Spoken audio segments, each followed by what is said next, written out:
kapatid, gumising mga kapatid. Ang araw ng Diyos ay di maaantala. Ang oras ay buhay, ang pagsunggab sa oras ay nagliligtas ng buhay. Hindi malayo ang oras. Kung kayo'y kumukuha ng eksamen ngunit hindi nakapasa, maaari kayong muling sumubok at mag-aral ng mabuti. Ngunit dapat ninyong malaman na ang araw ng Diyos ay hindi maaantahan.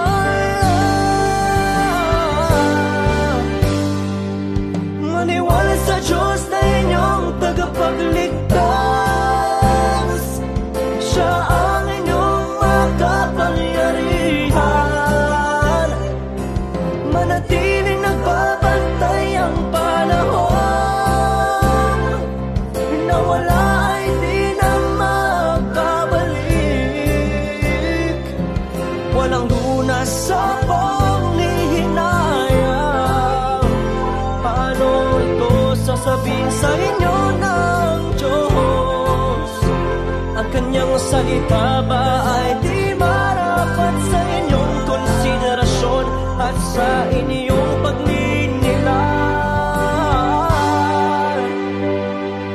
Tandaan, hinihikayat kayo ng Diyos. Binibigkas ang mabubuting salitang ito.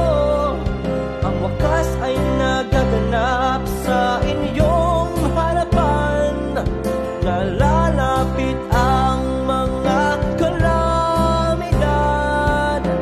Mahalaga ba ang inyong buhay o ang inyong kinakain at isinusuot? Ngayon dumating na ang oras para pagnilayan ninyo ang mga bagay na ito. Maniwala sa Diyos na inyong tagapagligtas.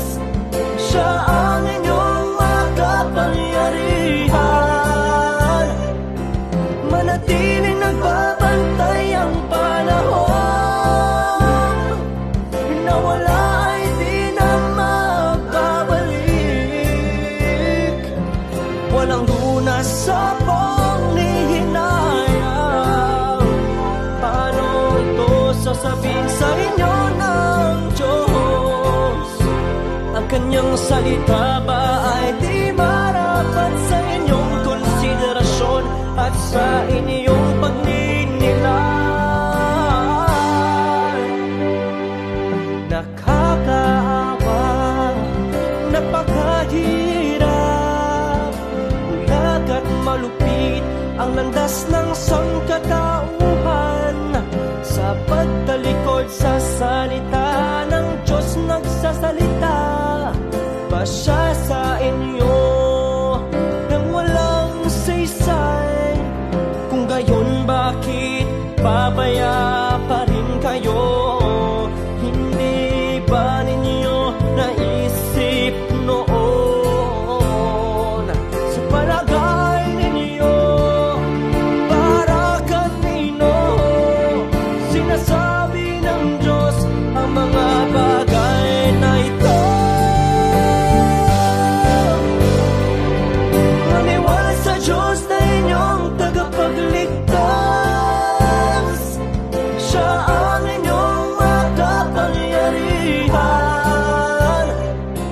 Manatiling nagbabantay ang panahon na wala ay di na makabalik. Walang lunas sa panghihinayang. Paano ito sasabihin sa inyo ng Diyos? Ang kanyang salita ba ay di marapat sa inyong konsiderasyon at sa inyong pagninilay?